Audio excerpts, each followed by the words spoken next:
I never thought I'd be the mother who wasn't invited to her own daughter's wedding. The invitation never came, not even a text, just silence. 3 years of it since our falling out. So when Melissa called out of the blue last month, I expected maybe an apology, a chance to reconnect. Instead, I got, "Mom, James and I want to use your lake house for our reception. The venue we booked fell through." No hello, no how are you, just a demand for the one thing I had left from my marriage to her father. The lake house that had been my sanctuary after the divorce. The same lake house she'd called a dump the last time we spoke. I almost laughed at the audacity. Almost.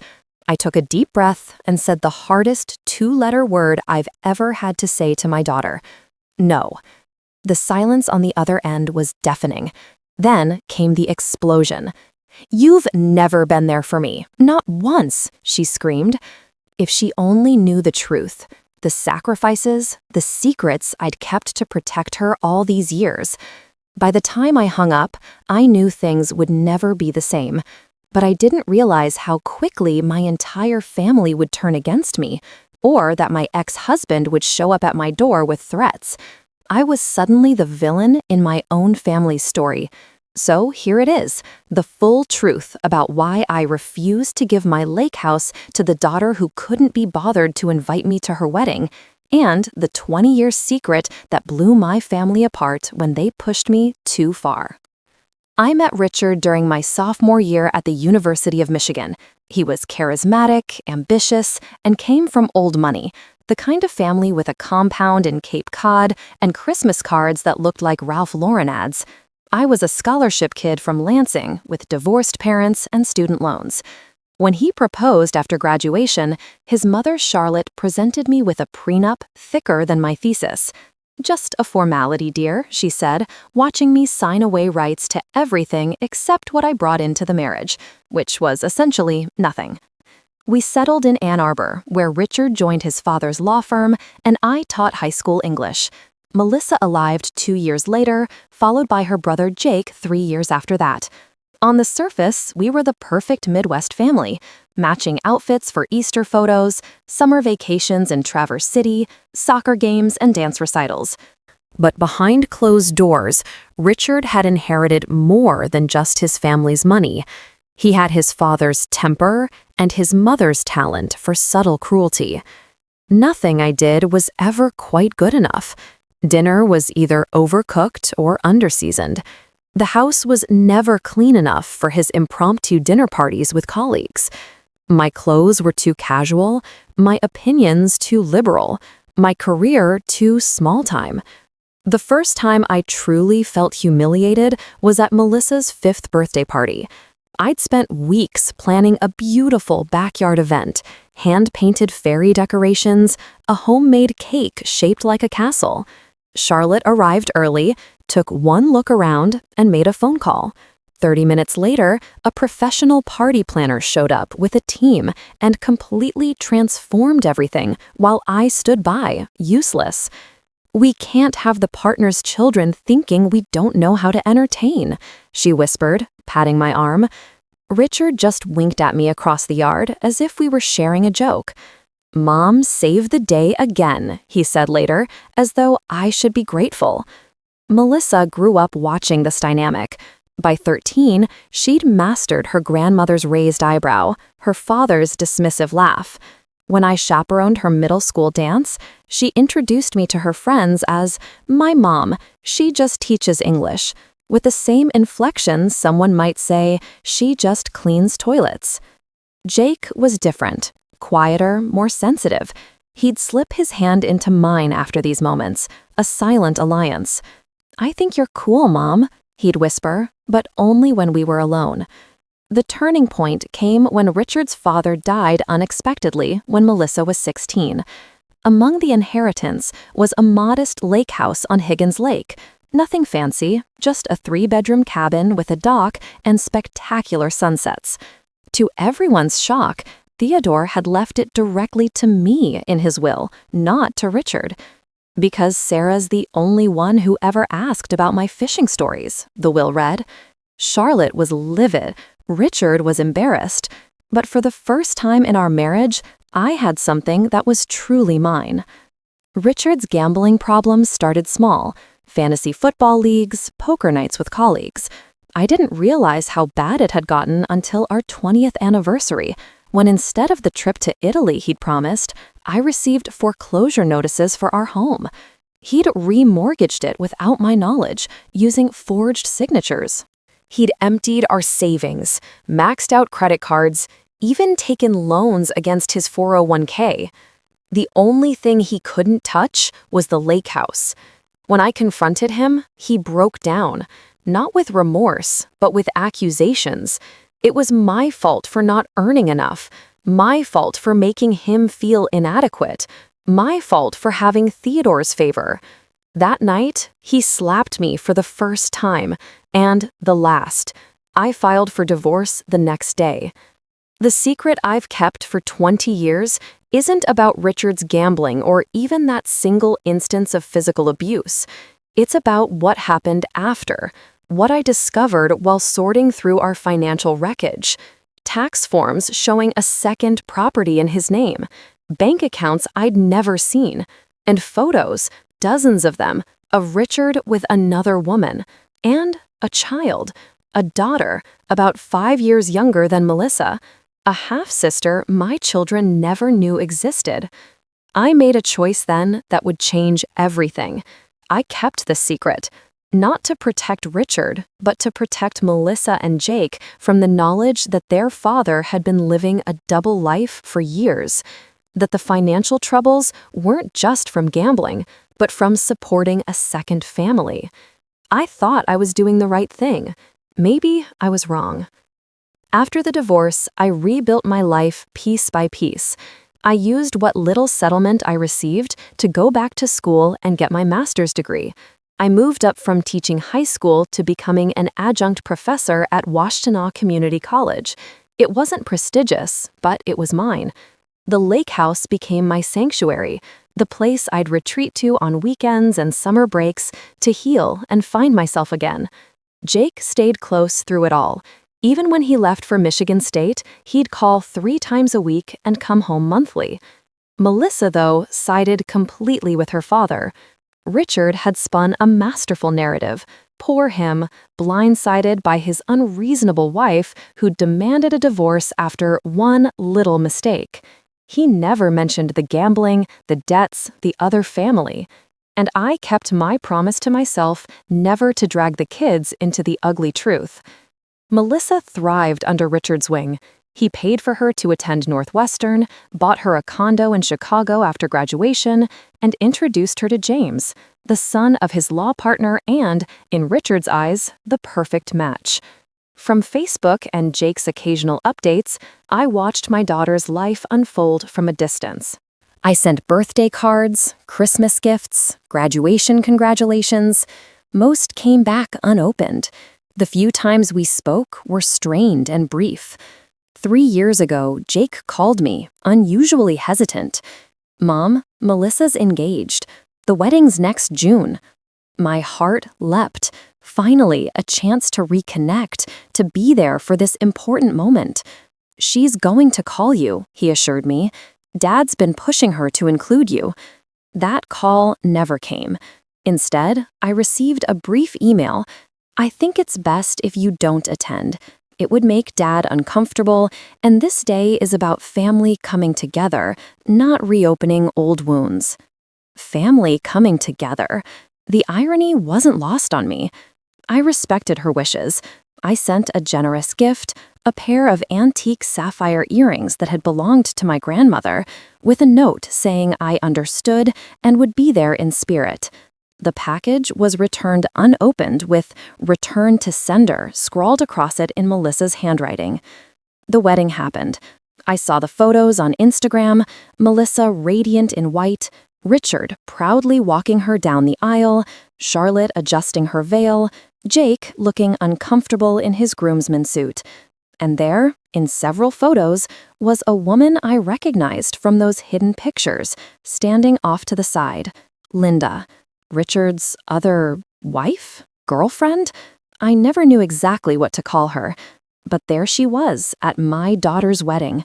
The secret family had been invited. I had not. Something broke in me that day. I stopped reaching out to Melissa. I focused on my relationship with Jake, on my teaching, on finally making the lake house truly my own. I renovated the kitchen, built a small writing studio on the property, planted a garden.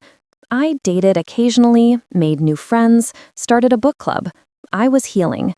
Then came the phone call, on a Tuesday evening as I was grading papers. "Mom, it's Melissa." 3 years of silence, and suddenly there was my daughter's voice. My hand shook as I clutched the phone. "Melissa, is everything okay?" Not really. Her tone was clipped, businesslike. Our wedding reception venue just canceled on us. Something about structural issues. We need a new location in 6 weeks, and everything's booked. I waited for more. An explanation for the years of silence, perhaps? Or at least a "how are you?" It didn't come. "I'm sorry to hear that," I said finally. "That must be stressful. Dad mentioned you still have the lake house." And there it was. Not a reconnection, a transaction. "Yes, I do. We'd like to use it for the reception. It's the right size, and James remembers it from when Grandpa Theodore was alive. He thinks it would be perfect." I took a deep breath. "Melissa, you haven't spoken to me in 3 years. You didn't invite me to your wedding. Now you want to use my house?" "It's just a house, Mom. And technically, it should have been Dad's anyway. Grandpa Theodore only left it to you to spite Dad." That stung. Theodore had been the only member of Richard's family who'd ever shown me genuine kindness. "That's not true, Melissa, and it's not just a house to me. It's my home." "Well, can we use it or not? We need to know ASA. The caterers need to plan." "Would I be invited to this reception?" I asked quietly. The silence on the other end answered my question. "It would just be awkward," she finally said, "with Dad and Charlotte and everyone." Everyone, including Linda, no doubt, the woman who had been Richard's secret for years. "Let me think about it," I said, though in my heart I already knew my answer. The next day, the pressure campaign began. First, a text from Richard. "Be reasonable, Sarah. Do this for your daughter." Then an email from Charlotte, formal and cold. "After everything our family has done for you, this small gesture shouldn't be too much to ask." Even James, whom I'd never met, sent a LinkedIn message calling me selfish. Jake called that evening, his voice tight. "They're all talking about it in the family group chat. Mom, maybe just let them use it? It's one day, and maybe it could start healing things with Melissa." "Would I be welcome at this reception, Jake?" I asked. His silence told me everything. "That's what I thought," I said softly. The final straw came 3 days later. Richard showed up at my door unannounced, that familiar, charming smile in place. "Sarah, let's talk reasonably about this lake house situation." I didn't invite him in. "There's nothing to discuss, Richard. The answer is no." His smile faded. "You know, I've never told the kids why we really divorced. About your emotional problems, your instability, how you threw away our marriage because you couldn't handle normal financial ups and downs." I felt my blood run cold. "That's not what happened, and you know it. It's what they believe happened, what everyone believes happened." He stepped closer. "Give Melissa the lake house for her reception, or I'll make sure everyone knows exactly why Theodore felt sorry enough for you to leave you that property, how you cried to him about our private matters, manipulated an old man's sympathies. 20 years of keeping his secrets, of protecting our children from the truth, and this was my reward? Threats and lies, standing on my own porch? That's when I made the decision that would change everything. No, Richard, no lake house. Not for you, not for Melissa. Not like this." His face darkened. "You'll regret this, Sarah. I promise you that." I watched him drive away, hands shaking but resolve firm. I didn't know then just how quickly everything would unravel. The following Sunday was Charlotte's annual Labor Day barbecue, an event I hadn't attended since the divorce, but one Jake had mentioned was happening. I knew everyone would be there: Richard, Charlotte, Melissa and James, the extended family, and likely Linda and her daughter too, though I'm sure they were introduced with some carefully crafted backstory. I hadn't been invited, of course. But after Richard's visit, something had shifted in me. 20 years of silence. 20 years of being the villain in a story I didn't write. 20 years of protecting people who had never protected me. I pulled into Charlotte's circular driveway at precisely 3 p.m., when I knew the party would be in full swing. I dressed carefully, a simple blue sundress, minimal makeup, hair pulled back. Nothing that could be criticized as too much or too little. I caught my reflection in the rearview mirror and barely recognized the determined woman staring back. The sprawling Tudor home was exactly as I remembered. Immaculate gardens, the patio strung with tasteful lights, the smell of expensive steaks on the grill. I could hear laughter and conversation as I approached. Jake spotted me first, nearly dropping his drink. "Mom, what are you doing here?" His eyes were wide with panic. "I need to talk to everyone," I said quietly. "It's time." "Mom, please, not here." But Charlotte had already seen me. She froze mid-conversation, her face a mask of polite shock. "Sarah, this is unexpected." By now, heads were turning. Conversations halted. I saw Melissa near the pool, her expression morphing from confusion to anger. Richard emerged from the house, 2 drinks in hand, stopping short when he saw me. "I won't stay long," I said, my voice carrying across the sudden silence. "But after 20 years, I think I've earned the right to speak." Richard was moving toward me now, that familiar damage control smile plastered on his face. "Sarah's not feeling well," he announced to the gathering. "I'll handle this." "I'm feeling perfectly fine," I countered, stepping away from his reaching hand. "Better than I have in years, actually."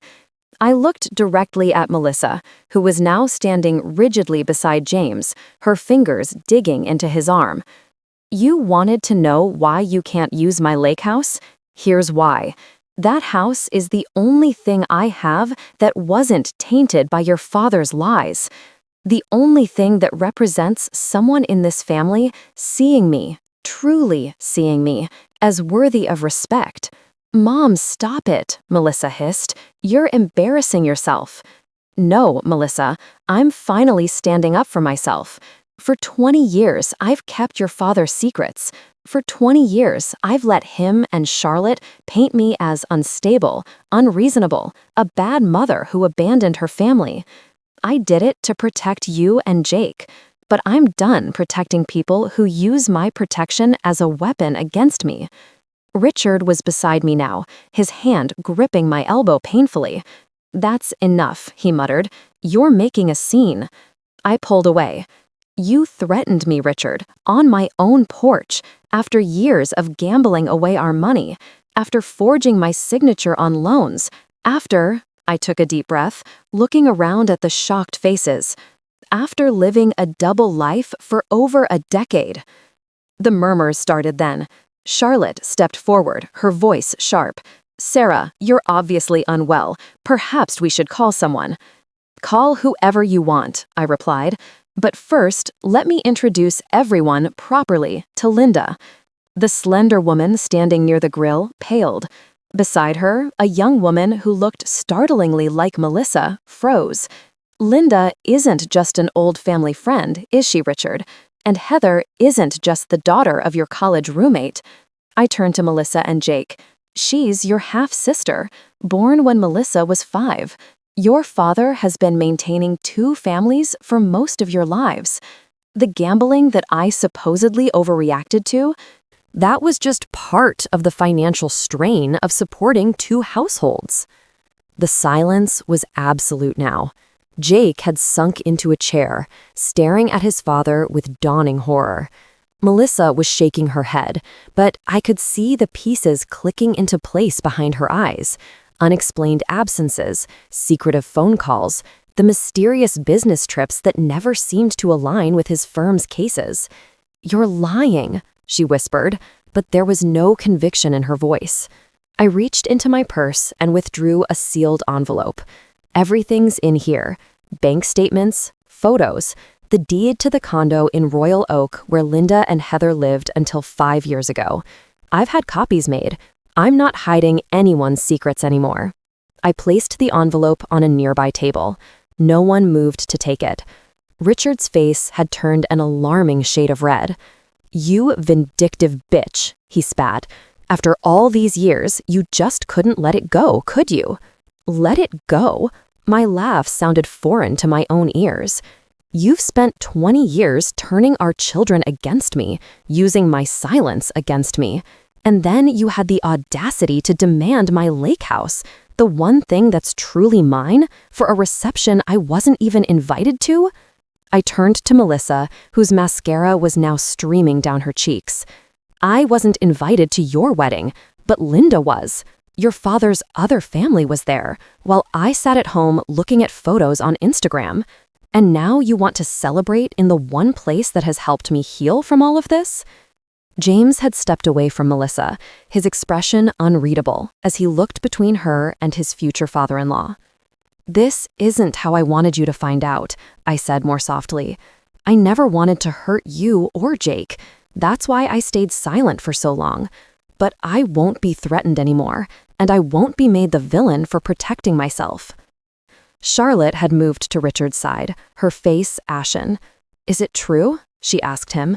For the first time in my memory, the formidable Charlotte Winthrop looked her age, old and fragile and deeply afraid of the answer. Richard didn't respond, which was answer enough. I looked one last time at my daughter, at the confusion and pain in her eyes. "I'm sorry, Melissa, not for refusing the lake house, but for letting you believe lies about me for so long. When you're ready to talk, really talk, you know where to find me." I turned and walked back down the manicured path to my car, the weight of 20 years lifting with each step. Behind me, I heard the first shouts begin, Charlotte's voice rising in fury, Melissa's broken sob, Jake calling my name. I didn't look back. As I drove away from the house I'd once tried so desperately to belong in, I felt neither triumph nor satisfaction, only a profound, bone-deep relief that the truth, however painful, was finally free. The aftermath was exactly the chaos you might expect. For 3 days, my phone exploded with messages, some furious, some confused, some from people I hadn't heard from in years. Richard's carefully constructed facade had shattered, and the fallout was spectacular. Charlotte called first, her voice icier than I'd ever heard it. "You've destroyed this family," she said without preamble. "I hope you're satisfied." "The family was built on lies, Charlotte," I replied quietly. "I just stopped participating in them." She hung up without another word. I later heard through Jake that she'd thrown Richard out of her house that very afternoon, changing the security codes and instructing her staff not to let him in. For Charlotte, the public humiliation was a far greater sin than the deception itself. Jake showed up at my door the following evening, a duffel bag slung over his shoulder and a bottle of wine in hand. "Mind if I stay a few days?" he asked, his eyes red-rimmed from what I suspected was a combination of crying and lack of sleep. "I can't be around any of them right now." We sat on my porch swing until nearly dawn, Jake asking questions, me answering as honestly as I could. Why had I kept the secret for so long? How had I discovered the truth? Did I ever suspect before finding the evidence? "I should have told you both years ago," I admitted as the sky began to lighten. "But you were so young when I found out, and then, after the divorce, it seemed cruel to shatter your image of your father even more." Jake shook his head. "We deserved the truth, both of us." "Yes," I said simply, "you did." I'm sorry. The most surprising call came from James, Melissa's fiancé. He asked if we could meet for coffee, neutral ground. When I arrived at the small cafe downtown, he was already waiting, fidgeting with a napkin. I need to understand, he said after awkward pleasantries. Melissa's version of you and the woman I met at Charlotte's, they don't match up. For an hour, I answered his questions calmly, without embellishment or attempts to vilify Richard. I showed him copies of some of the documents, not to prove myself right, but to help him understand what Melissa was now grappling with. The wedding's been postponed, he said finally, indefinitely for now. She's not in a good place. I never wanted to hurt her, I said. I hope you believe that. He nodded slowly. I think I do. He hesitated before adding, for what it's worth, I would have wanted you at our wedding. I told her that from the beginning. The most difficult conversation came a week later. Melissa texted, I'm coming over. We need to talk. No pleasantries, no warmth, but it was a start.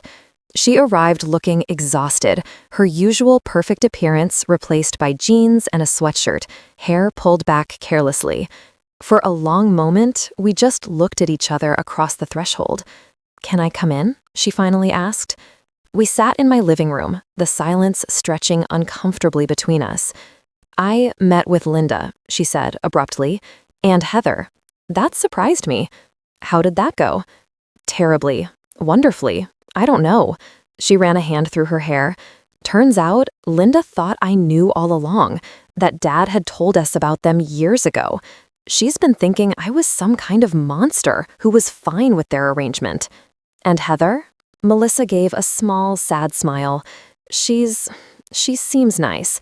She's in medical school, wants to be a pediatrician. A pause. She looks like Jake. Yes, I agreed. She does. More silence. Then Melissa looked directly at me for the first time.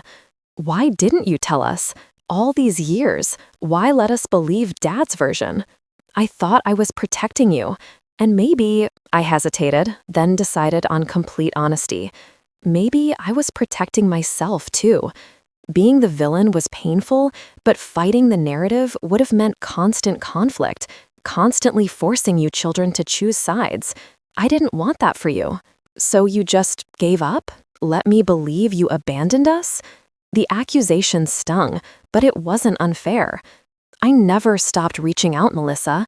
Birthday cards, Christmas gifts, messages. I tried to stay connected without forcing my way in. So you just gave up? Let me believe you abandoned us? The accusation stung, but it wasn't unfair. I never stopped reaching out, Melissa. Birthday cards, Christmas gifts, messages. I tried to stay connected without forcing my way in. Most came back unopened. She had the grace to look slightly ashamed. Dad said it was best to make a clean break, that you'd moved on with your life and didn't want reminders of your old family. The cruelty of it still had the power to take my breath away. I never moved on from you and Jake, not for a single day. Melissa wiped away a tear. The wedding's off, not just postponed, off. Because of what happened? She gave a bitter laugh. Partly, but also because James kept pushing me to fix things with you. Said he couldn't marry someone who would treat their mother the way I treated you, knowing the truth now. She shook her head. And I realized he was right. I've been horrible to you. Based on lies, yes, but I never even tried to hear your side. I'm so sorry about your wedding, I said sincerely. Don't be. Turns out I was marrying him for all the wrong reasons anyway. Dad's approval, the perfect merger of law firm families, she sighed. Just another way of trying to be the daughter he wanted. We talked for hours, about the past, about Richard's manipulations, about the years we'd lost. It wasn't all healing. There were accusations, tears, moments of anger on both sides. But it was real. For the first time in decades, we were seeing each other clearly. As evening fell, I made a simple dinner and we ate together at my kitchen table. I saw the lake house, Melissa said suddenly. Last weekend. Jake took me. I tensed slightly. Oh, it's beautiful, what you've done with it. She pushed her food around her plate. I get why you said no now. It's not just a house to you.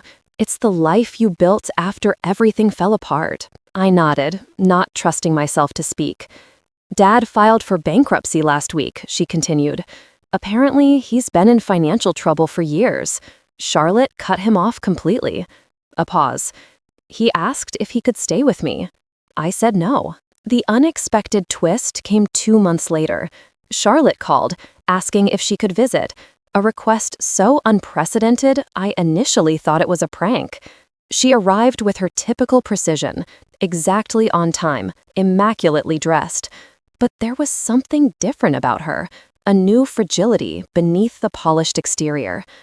I've made many mistakes, she said after declining my offer of tea, my son being the greatest of them. I raised him to believe he was entitled to whatever he wanted, and I looked the other way when his behavior became problematic. She straightened her already perfect posture. I owe you an apology, Sarah, for many things, but perhaps most for never giving you the respect you deserved as Richard's wife and the mother of my grandchildren. I was too stunned to respond. Charlotte reached into her purse and withdrew an envelope. Theodore always saw something in you that I refused to acknowledge. His leaving you the lake house wasn't meant to spite Richard, as I've often claimed. It was because he genuinely believed you were the only one who would appreciate it for what it was, not what it could be sold for or developed into. The envelope contained a letter from Theodore, dated shortly before his death, explaining his decision to leave me the property. Sarah values things for their true worth, he had written, not their price tag.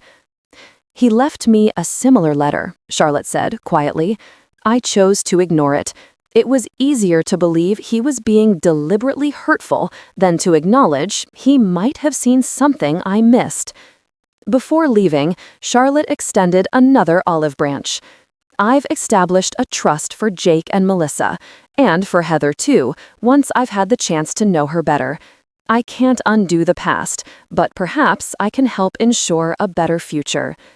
As spring turned to summer, healing continued its slow, imperfect progress.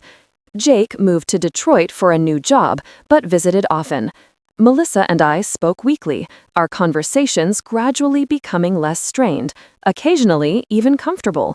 She'd started dating someone new, a kindergarten teacher with no connections to her father's world. Richard remained on the periphery, occasionally attempting to reassert his influence, but finding fewer receptive audiences. Linda and Heather cautiously became part of our extended family circle, invited to holiday gatherings, included in group texts. As for the lake house, it remained my sanctuary, but no longer a solitary one. Jake brought friends for fishing weekends, Melissa helped me replant the garden, and on warm summer evenings, I would sit on the dock watching the sunset, finally at peace with my choices and my truth. Last month, Melissa called with unexpected news. James reached out, she said, her voice carefully neutral. He wants to meet for coffee. How do you feel about that? I asked. A long pause. I'm not sure yet, but I thought you should know. Thank you for telling me, I said, recognizing the simple act of inclusion for the gift it was. And Mom, she added before hanging up, if anything ever does happen with James again, you'll be at the wedding, front row. It wasn't forgiveness, exactly. It was something more complicated and perhaps more valuable, a new beginning, built on truth instead of comfortable lies. Looking back now, a year after that fateful Labor Day barbecue, I sometimes marvel at how completely my life has transformed. The truth, once spoken, can never be unheard, and while that brings pain, it also brings freedom. Richard has moved to Florida, starting over with a job at a small law firm. Charlotte, surprisingly, has become something of an ally, hosting monthly family dinners where all of us, including Linda and Heather, awkwardly but earnestly attempt to build new relationships. Melissa and James have cautiously reconciled, though they're taking things slowly this time, building on honesty rather than expectations. As for me, I've found an unexpected peace. The lake house remains mine, my sanctuary, my triumph, my reward for surviving years of gaslighting and manipulation. But it's no longer a symbol of isolation. This summer, I hosted a family reunion there, all branches of our complicated family tree welcome. Standing on the dock at sunset, watching Jake teach Heather how to fish, seeing Melissa and James talking quietly by the garden I've nurtured, I realized something profound. Sometimes refusing to give what others demand is the most powerful gift you can give yourself. My no wasn't just about protecting a piece of property. It was about finally claiming my worth after decades of being diminished. If you're watching this and something in my story resonates with you, remember, it's never too late to speak your truth. It's never too late to set boundaries. And it's never too late to rebuild what was broken, even if what emerges looks nothing like what you originally planned. Family isn't always who you're born to or who you marry. Sometimes it's who stands beside you when the comfortable lies fall away. Sometimes it's who meets you at your broken places and helps you find the strength to heal. My name is Sarah, and this is my story. Not the version written by others, but the truth I finally found the courage to tell. If you found value in hearing it, please consider subscribing to this channel for more stories of resilience and transformation. Share this video if you know someone who needs to hear that their voice matters, their boundaries deserve respect, and their truth, however inconvenient, deserves to be spoken. Thank you for listening. Remember, sometimes the most powerful word in your vocabulary can be the simplest.